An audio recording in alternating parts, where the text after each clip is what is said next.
Today on the Servant Leadership Podcast, we hear from Morse Tan as he shares his insights on servant leadership and social justice. As the former U.S. Ambassador for Global Justice at Large, a scholar, advocate, and educator, he has dedicated his life to serving others and promoting social justice. With a distinguished background in law and human rights, Morse has made significant contributions to the field of international law, advocating for the rights of marginalized communities around the world. Morse understands that true leadership is not about wielding power or authority, but about serving others and lifting them up. Through his work, Morse has inspired countless individuals to embrace the principles of servant leadership and work towards a more just and equitable world. Today, Morse will share his insights on how servant leadership can drive positive change and create a better future for all. Morse, thank you so much for joining. Happy to join you.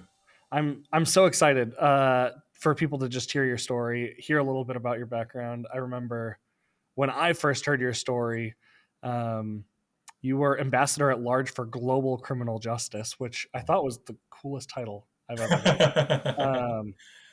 What's been your journey to get to this point? How did you even get that title? What are you doing today? Give us some background. Sure. So, I remember a media source asking me, was it your dream since you were a kid to serve as an ambassador to the United States? And my honest answer at the time was no, I just thought those positions were for other people, not me. And so for me, I really see the hand of divine providence upon the whole process. I mean, I even had people in the Senate Foreign Relations Committee staff of the same party as the president look at me and in a bewildered sort of way say, how did you get here? And so, look, I mean, the truth is most ambassadors, and I don't know if people realize this, I didn't before, but ambassadorships it's the highest position in the federal government for whatever the person's ambassador for, minus the president of the United States. So if you're the ambassador to Britain, you are the lead person for the United States of America in regards to anything to do with Great Britain, right? Or what have you. And so that makes it higher than a 4-star general position. And I didn't even know that. And so, it was really during my first interview that I was asked, would you be willing to be considered for this position? And I there was a whole string of things that went through my mind that I think was a reminder of how even unwittingly I was being prepared to serve. Because most people get ambassadorships either by giving a lot of money to whoever wins the White House or being a career State Department person, a career diplomat. I was neither.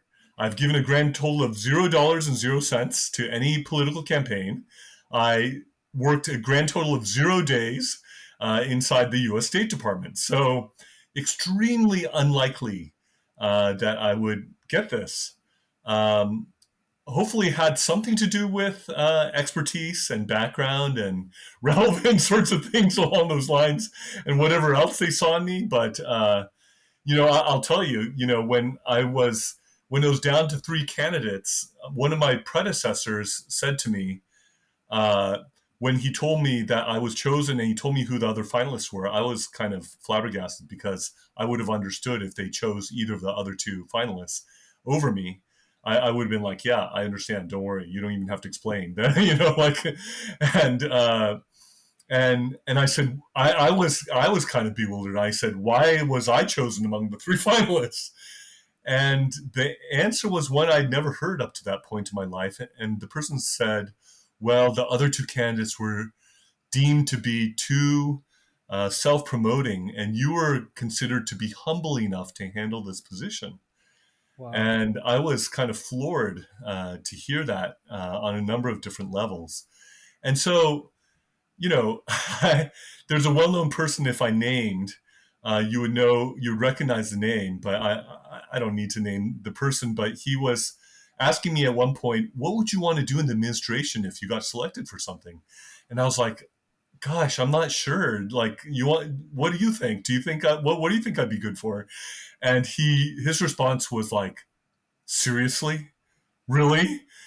You don't know what you want to do? Like, people angle their whole careers to be in one of these positions. You don't even know what you want to do. And so I was unconventional in many ways. My when you fill out the generic application and it gives you lots of space to say, why do you want to serve in this administration? I actually wrote one sentence. People thought I was either stupid or crazy or I'm not taking this seriously or what have you.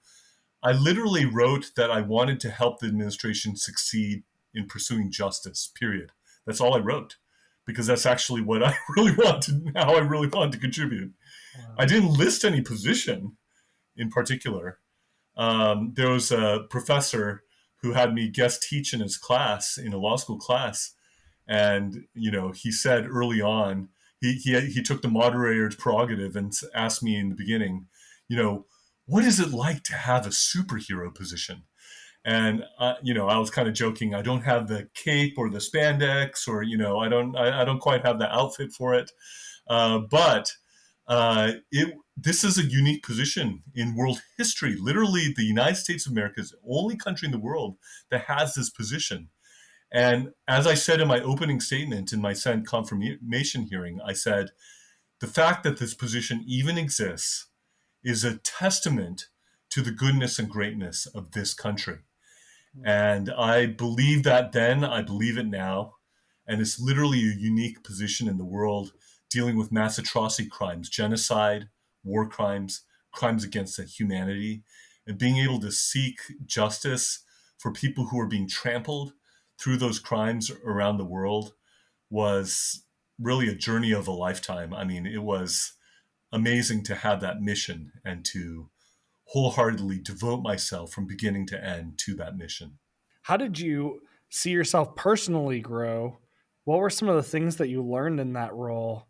And how did you see leadership play out in that role? Because you would have been around some of the world's most powerful leaders in that role, and you yourself were a powerful leader and still are.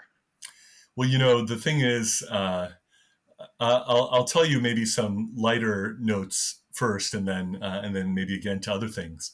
But I don't know. When I thought you were getting an intel briefing, maybe I'd watched too many movies. I thought there'd be like some screen that would, go up and some hologram that would appear, and then the message would self-destruct after that. It wasn't like that at all. I had like a binder full every week, about this thick, of written intel that I'd be furiously poring over for hours, and trying to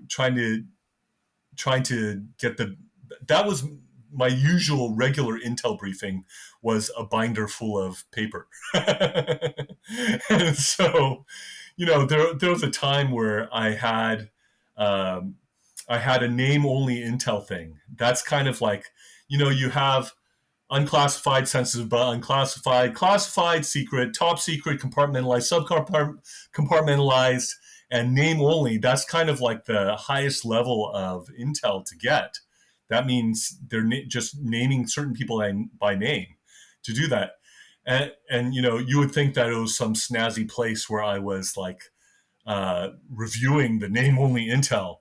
No, it looked like a storage closet. It looked like it was like there were things like lying all over the place, and some, bored looking nondescript intel officer sitting there with me, not even paying attention to anything that I was doing, but just kind of like spacing out.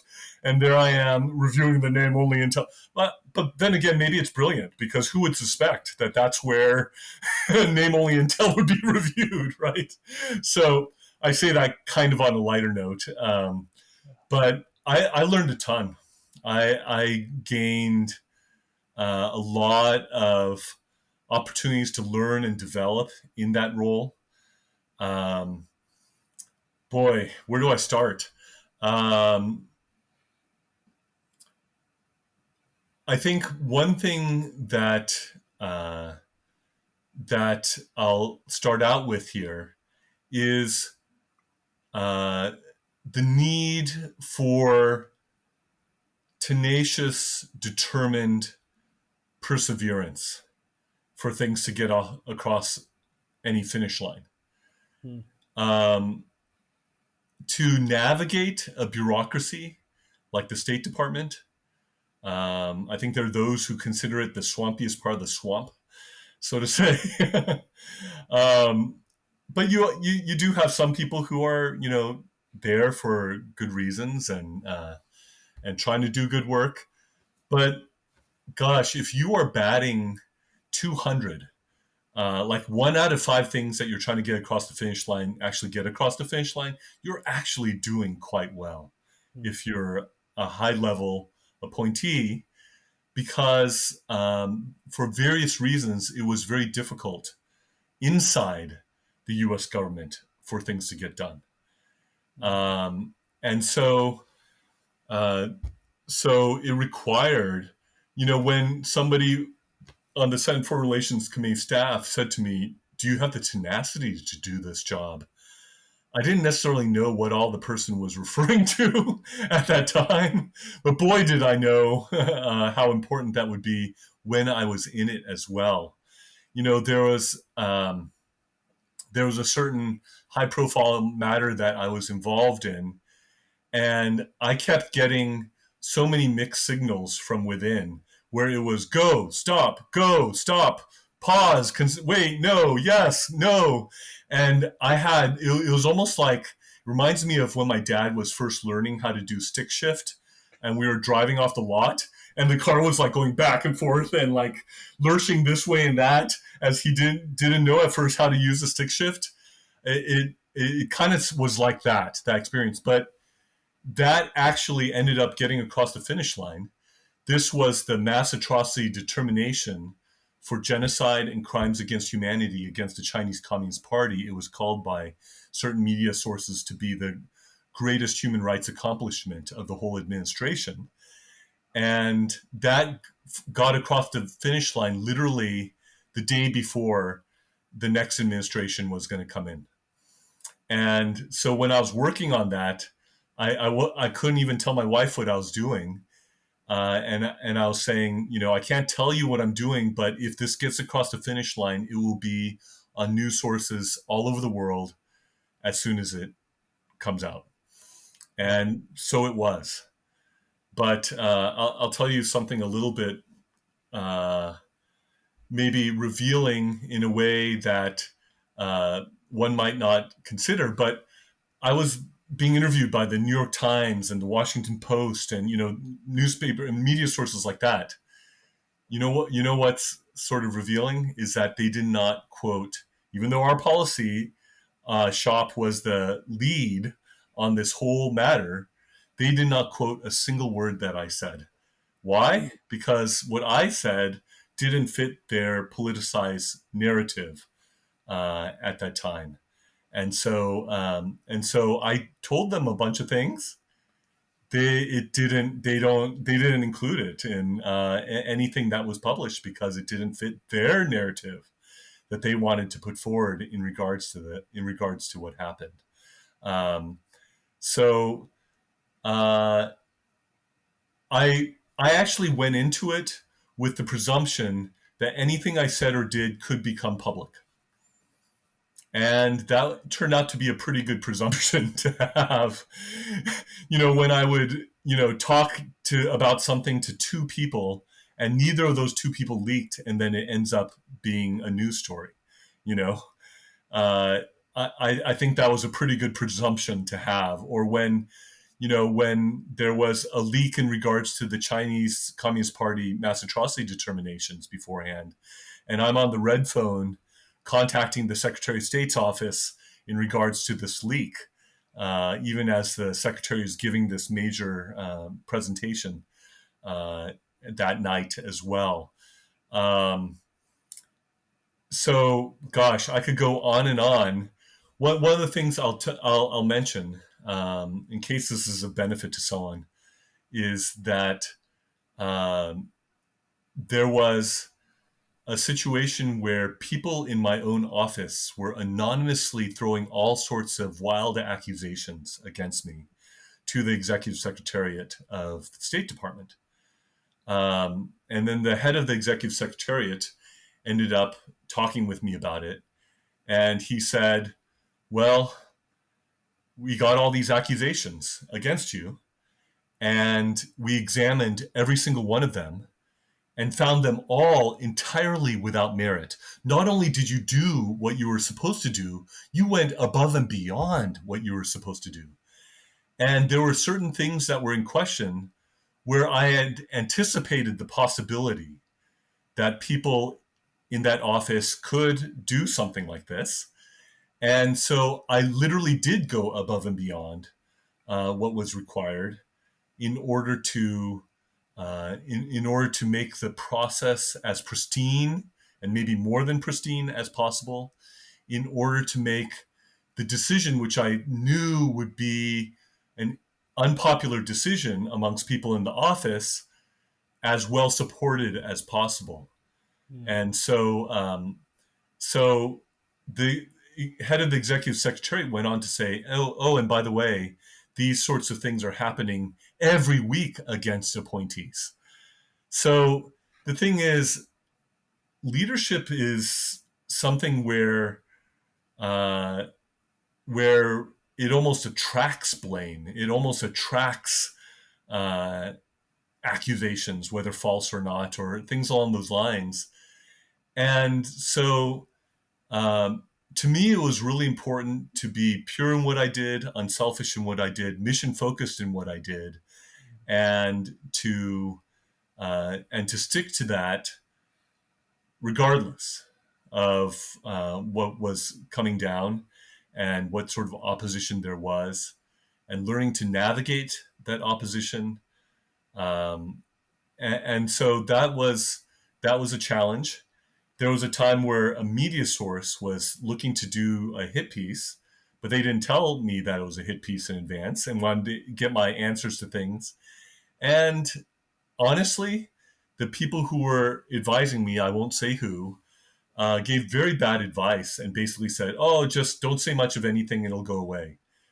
Well, I sort of took their advice. I didn't say much of anything, and it didn't go away. Mm. And I think the better response would have been to have given fuller answers to things to address what they were going to do. But part of the challenge is I didn't know where they were coming from. I didn't know what their agenda was. They didn't tell me where they were coming from. They didn't show me a draft of what they were putting together. But in back then, I'll credit my deputy who recommended a fuller answer at the time. And I did not go in the direction that he was advising, and I went in the direction that other people were advising. But he actually had the better advice in that particular situation. It's not a one-size-fit-all sort of lesson to extract from this, and there are times where discretion is the better part of valor and wiser in certain situations. But in that situation, it would have been better to have given a fuller answer. But it was challenging. It was challenging. It's not like that was the only thing going on as well. So I'm literally driving along the highway, trying to deal with this along with all the other things that are going on at that time, which there was no lack of, and this, what people go, what's an ambassador at large anyways? Like, I know what a country ambassador is. I know what an ambassador to an international organization is. What's an ambassador at large? And all it means is you're applying that particular subject matter, in this instance, mass atrocity crimes, seeking justice for them, all around the world. It's not bounded at all geographically. And so I was literally dealing throughout with mass atrocity crimes going on literally around the world, some of them unfolding as I was trying to deal with them in real time, and juggling many things. It was important to prioritize because time was always at a premium. I was burning the candle at both ends and working very hard along these lines. And there's always unexpected things too, or things that are unfolding as you're there. For example, I was dealing with this situation in Nagorno-Karabakh, and if you were to say, "Where's that? I've never heard of that." That was me back during the ambassadorship. I was like, "Where's that? What is that?" And apparently, it's this region that is 90+% Armenian in makeup, but was being invaded by the Azerbaijani. And they were committing some serious atrocities as they were waging war in this place a region called Nagorno-Karabakh. And I got various briefings. Some of these were cooler than what I described earlier, but and I was dealing with it, and I had this. I was addressing a major press conference that was held on location over there, except COVID prevented me from being there in person, and so I was doing it virtually, and I was denouncing the atrocities that were taking place in no uncertain terms. And I think the Russian involvement actually was the primary reason. But the following week after the press conference, there was a ceasefire. And I'd like to think that maybe I played a little part in that. I don't know. Maybe I didn't even play that. But I did my best in the opportunity that was given to address the injustices that were happening. And that ceasefire held for a while. That's amazing. How in your tenure there in that role, how many cases come across your desk? Are you talking tens, hundreds, thousands? Yeah. So I would say dozens, plural. And I would make things tier 1, tier 2, or tier 3 priorities, depending on the gravity, depending on how much of opening we had to make a difference. So like the feasibility of being able to make a difference, the urgency in terms of if something was more urgent than something else, the importance of it. These were all factors I used in determining whether something was a tier 1, 2, or 3 priority.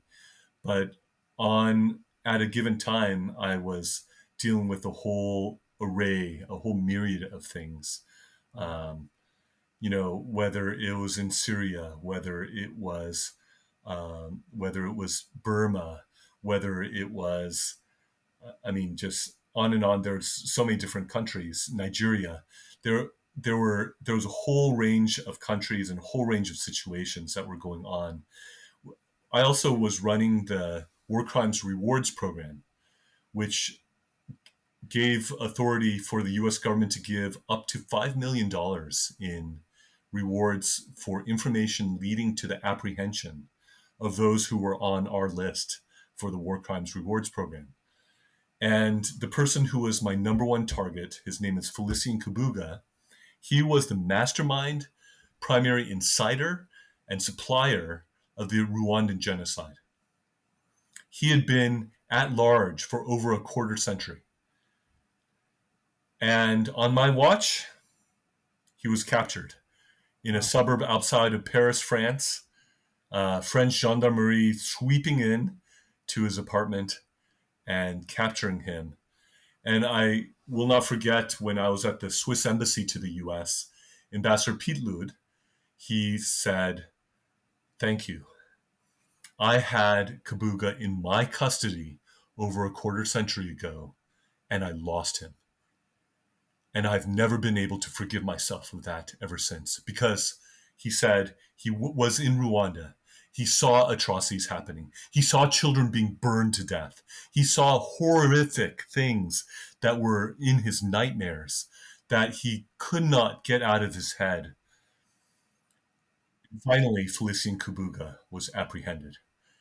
And so he thanked me for that. If you want to watch something about that story, Netflix has an episode of The World's Most Wanted that features Felicien Kabuga. It features a couple of my predecessors. I don't mind that it doesn't mention me by name at all. That's okay. But it tells you the story of how slippery Kabuga was, and how when there were those who were apparently sources through the War Crimes Rewards Program, how they were assassinated, and how Kabuga would go from place to place. And he was one slippery character. He was also the wealthiest man in the country as well. And so that was tremendous for that to happen on my watch during my time. Who got what for the War Crimes Rewards Program is classified, so I cannot delve into that. But for I hope understandable reasons, right? You don't want people like that assassinated, Because if these people have been involved in mass atrocity crimes, what's another life or two that you kill, right? If they are involved in mass atrocity crimes, in the case of Rwanda, we were talking about around 1 million people in less than a year, and so that is it was amazing to be able to serve in that capacity. Um, One of the people in my office said I was the purest leader she had ever seen in Washington, D.C. And when somebody else heard that, he said, well, that's a low standard.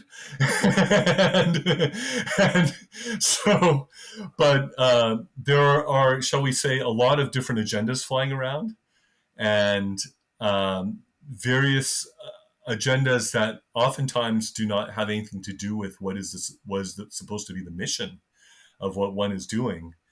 To me, I was single-mindedly focused from beginning to end on pursuing justice. That's what I was there for. I'd have a hard time looking myself in the mirror if that's not what I was doing. But that's what I believed I was there for, that I was called there for. And so I'm amazed at what all transpired in a relatively short amount of time. I've written about some of it in an article that either just came out or is about to come out in the American Ambassador's Review. But yeah, it was an amazing experience. I'm at a whole different level. People probably can relate to dealing with red tape in whatever circumstance they're in, right? Yeah. Politics takes it to a whole nother level. Yes. And when you're mixing not only American politics, which can get sticky just in and of itself, then you're mixing in other global political opinions, let's say.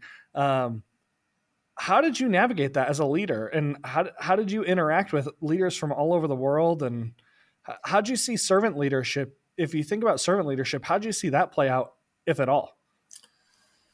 Yeah, that's a great question, and it's kind of funny in the academic position in which I'm serving right now. Somebody was telling me early on, "You've never seen a bureaucracy like this university," and I was kind of like, "Well, I think I have," and, and so it was challenging to deal with. So I'll give you an example.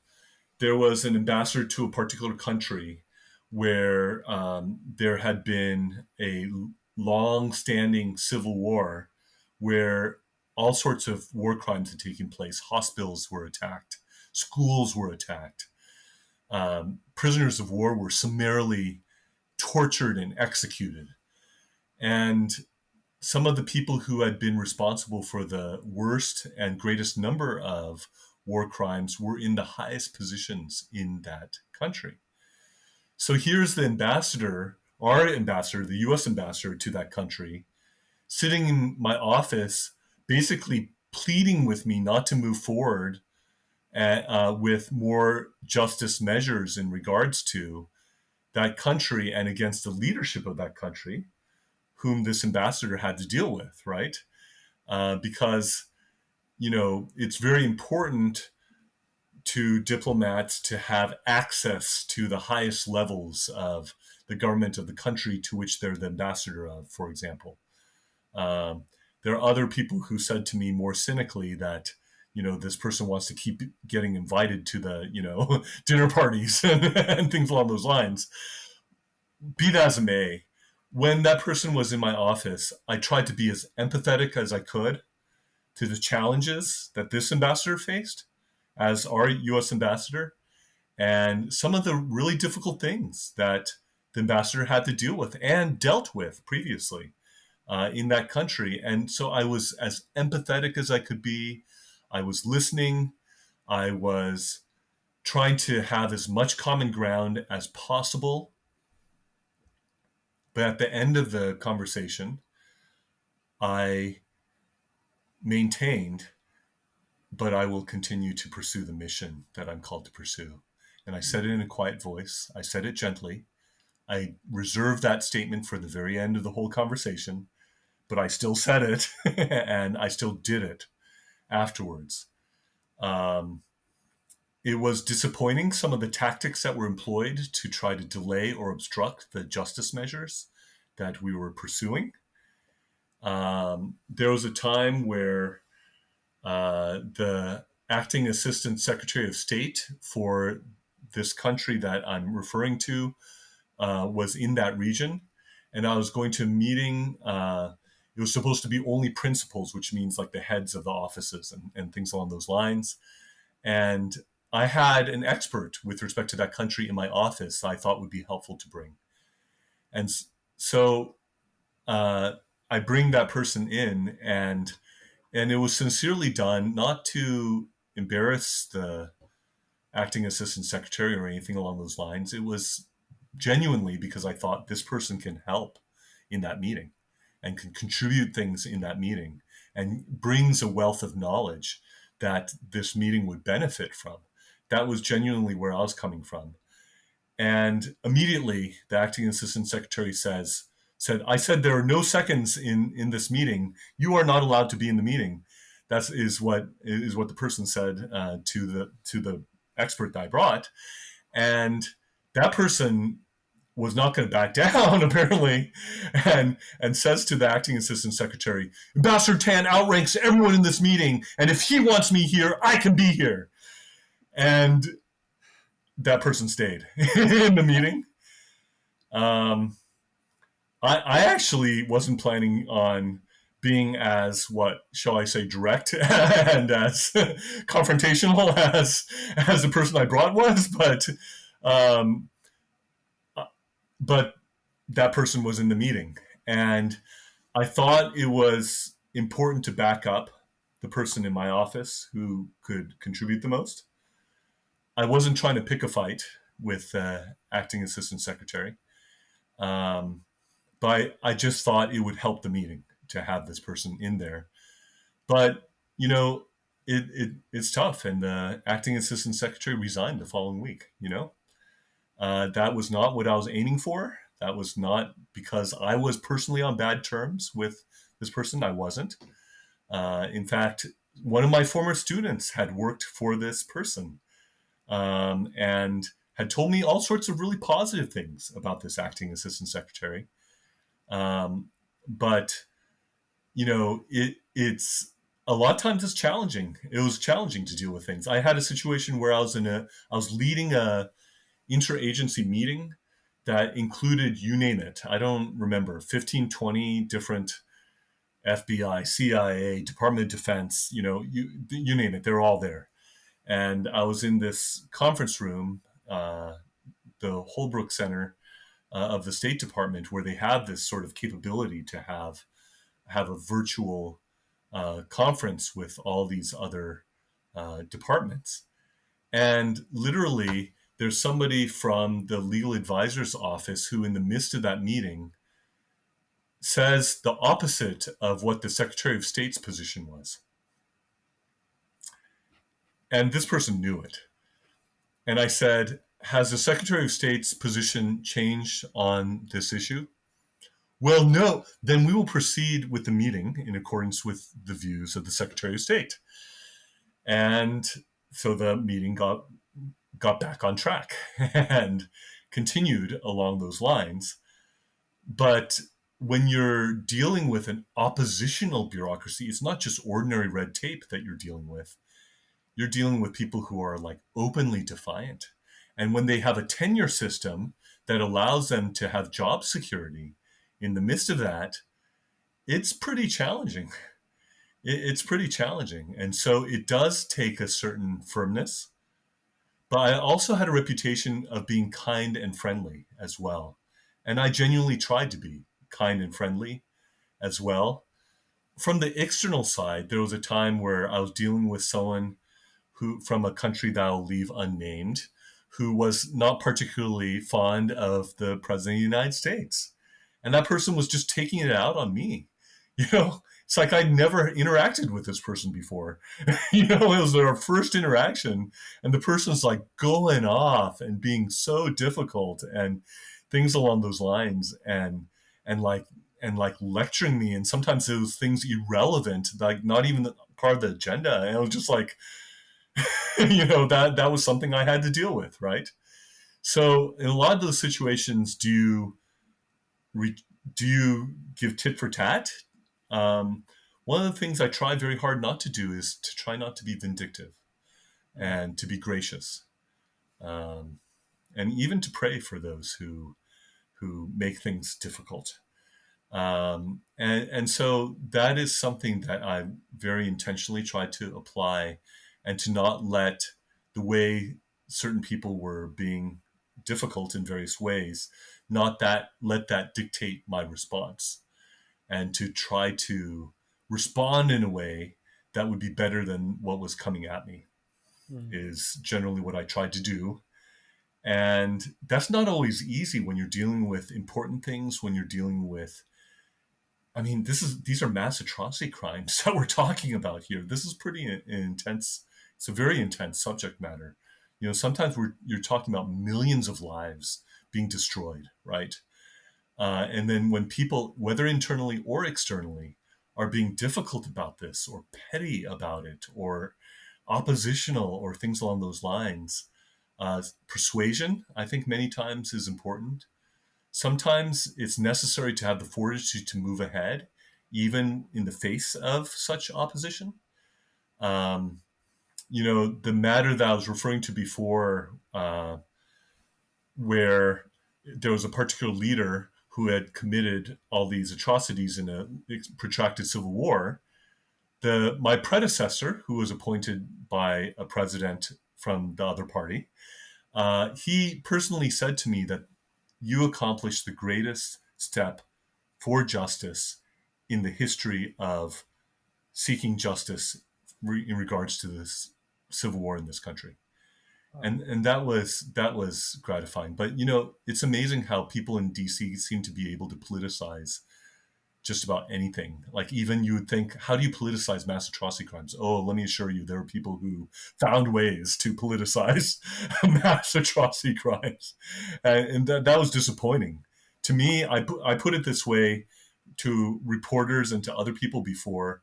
I said politicizing mass atrocity crimes is obscene, and that was that was the intentional adjective I used, because you think about the suffering of those people, and then you're going to turn this into some kind of politicized football or game.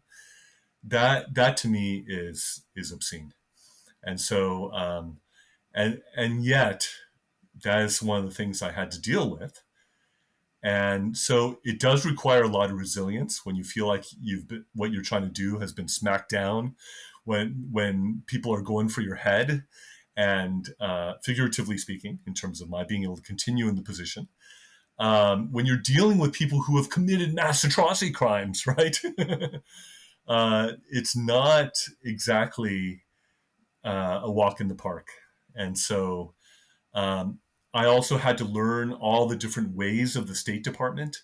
Oh, you mean 20 people have to sign off on my speech before I can be allowed to go to a conference to say hi? So, and they have all this clearance process and all sorts of things along those lines.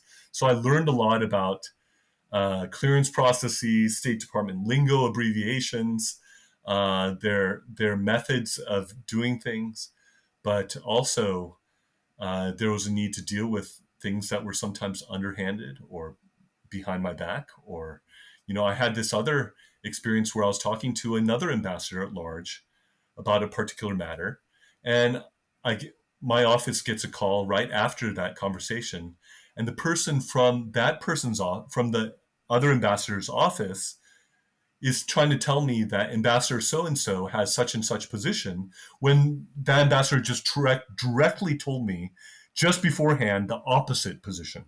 And so these are the sorts of things that were happening, and to deal with all that was not easy. Um, Being able to bring in all the people that I brought in was not easy or simple as well. And they were all, I was at it every week to try to bring good people in to the office, um, Mm. and to see them fired as soon as I leave, whenever they could fire someone. was also painful to see. But it's amazing how how challenging the internal battle was, and there were no lack of things to deal with, whether bureaucratic or outright oppositional, uh, whether it was challenging and extensive processes, or whether it's people who were just intentionally trying to undermine what one was doing. All these things were frankly tough, but maybe as a result of going through all those things, maybe I'm a bit tougher than I was going in, and you know gave me actually a wealth of experience in a relatively short amount of time to deal with so many different, as you deal with and as you overcome and find solutions for problems that are parading around what one is doing. I think there are ample opportunities for development and growth, whether in character or whether in knowledge or whether in learning how to deal with things. All those things are there. Seeking advice and seeking to learn was a constant for me, still is a constant for me, because I think there's always more to learn. There's always more to learn, always more to grow. And so I tried to learn and grow throughout that experience. And just in general, that's, I think, a way I try to live my life. But there were no lack of challenges, bureaucratic or otherwise. I mean, when the administration changed, and obviously your role, you knew inevitably once you knew that the administration was changing that your role would change, right, into doing something else. I submitted my letter of resignation on the day of. Yeah. I think it was the day of, or was it the day before, something like that. And they kept almost no one Yeah. from the prior administration, And and I didn't have reason to expect that they would keep me. So right. it didn't, frankly, it didn't matter how good a job I did or not. I did my utmost, but that was not the basis. It was Right. pretty politicized and pretty much you belong to the other administration. Goodbye. Well, and in that process, then you go from a government role to now the dean of a major law school. How has that transition been, and any big leadership lessons in that process? Yeah. Um, one of the things in both roles is that people with vested interests against the sort of transformative change that one is trying to bring in an organization can end up fighting tooth and nail against such transformative and visionary leadership. And that is something that let me put it a different way. When people's sense of security and their sense of their own calculus of their own interests conflict with what it is you're trying to do, people can go to war, figuratively speaking, over such things. Mm. And so, it cannot matter that you did a bunch of really good things for the institution as well as for those people. If their basic sense of security or sense of their interests is seems to be jeopardized in some way by what you're doing, even if that's not your intention at all, I find it rare to find that person who actually has a bigger vision and a bigger heart than that, who is looking for what is best for the institution, what is best for the mission of that organization, rather than just selfishly being like, oh, this threatens my sense of security, or this goes against interest X, Y, and Z, according to my calculations. My sense is that most people, it is not the common leader or the common person in any organization that is really willing to risk and sacrifice and be willing to move forward to do what's best for the mission and for the institution in the face of those who are much more small-minded in terms of looking out for me, myself, and I, and my security and my interests. So, so then how does one handle that? In situations like that, it's very challenging, I think, to deal with because it's easy to be misunderstood. It's easy for there to be suspicions. It's easy for there to be petty opposition. And most people, it's like, if it's me or you, then I'd rather it be you than me who gets canned or who gets, demoted or whatever. I'm not going to take the hit. I'm going to try to make sure someone else takes the hit, right? And so I find it exceptional when there are people who have that larger, unselfish, even sacrificial willingness to be a servant leader in the face of such things. Then, another thing is going back to the tenacious, determined perseverance. I think a lot of people just kind of cave in those sorts of situations where they're just like, hey, it's not worth it. I need to look out for my security and my interests and my whatever. I think that's most people from my observation. And if you ever find a leader who is willing to be so missional and so unselfish and even noble in being sacrificial, if not heroic, along those lines, I would say if you're in a position to decide, keep such leaders. That's best for the organization. But I think oftentimes I did not see a ton of such leaders in DC. And I don't think it's common. I've sought to be one myself, but sometimes there's a price to pay if you're going down that path. Mm-hmm. But a lot of times, people who are trying to do grand or noble or bigger sorts of things in life, in organizations, and for a higher mission and things along those lines,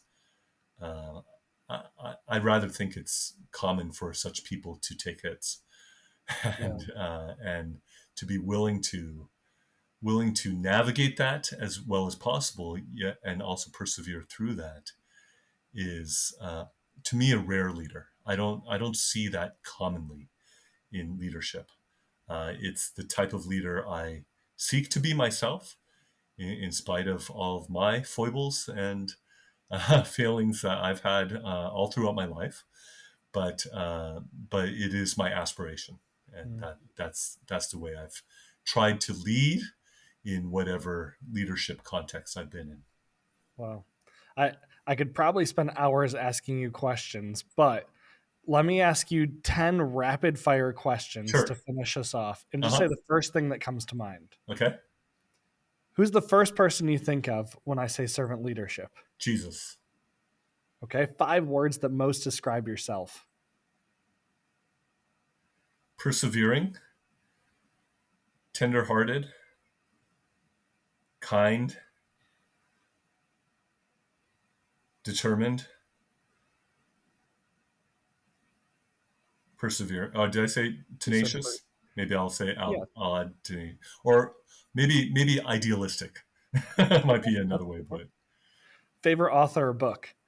Bible. Favorite movie? Ooh, I don't know. There's a bunch of them that I could potentially name. Favorite, boy. Passion of the Christ. Favorite food? Korean style marinated short ribs. Yum. Favorite thing to do in your free time? Tennis is up there. Surprising fact about you? If there was a certification for such things, I could be a certified klutz. I'm pretty good at tripping over things or stubbing my toe on things or what have you. Favorite place you've been? In terms of sheer beauty, I mentioned Switzerland earlier, but Switzerland might be the most beautiful country I've been to. And as a dairy fan, I like the cheese and such there as well. Where do you want to visit that you have not been to? Gosh, I was just talking to someone about New Zealand today. I've never been to New Zealand. I've been to Australia, but I heard New Zealand is beautiful.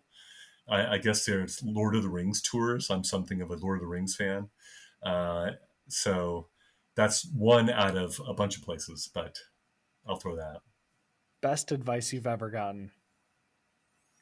I got advice early on as a dad, and this was a much more seasoned couple. And they said, enjoy every stage. And that was something I got right at the beginning of when I think my wife was pregnant with our first child. And I've come back to that advice many times. And I've tried to do so, although, frankly, some things about parenting can be kind of drudgery. I still confess that changing diapers is not my favorite thing, nor is, cleaning up certain things is not my favorite thing. I won't go into some of the unappetizing details. But it was valuable advice I've come back to time and again throughout my time of being a dad. Wow. Well, thank you so much. This has been awesome. It's not every day that you get to talk with somebody who's such an accomplished person as yourself, who's worked with as many world leaders, who has as much classified information in their head as they do, or as you do. This has been a real pleasure. I literally could have asked you 100 other questions, and maybe we'll have to have you back sometime to ask some of those. So we'll do that. Let's do that in the future. And thanks for having me on, Chris, and glad to share with you what I could during this time, and would be glad to do so moving forward too. Thank you for listening to this episode of the Servant Leadership Podcast. If you enjoyed what you heard, please give it a thumbs up and leave a comment below. Don't forget to subscribe and hit the notification bell to never miss an update. Be sure to check out the servantleadershippodcast.org for more updates and additional bonus content.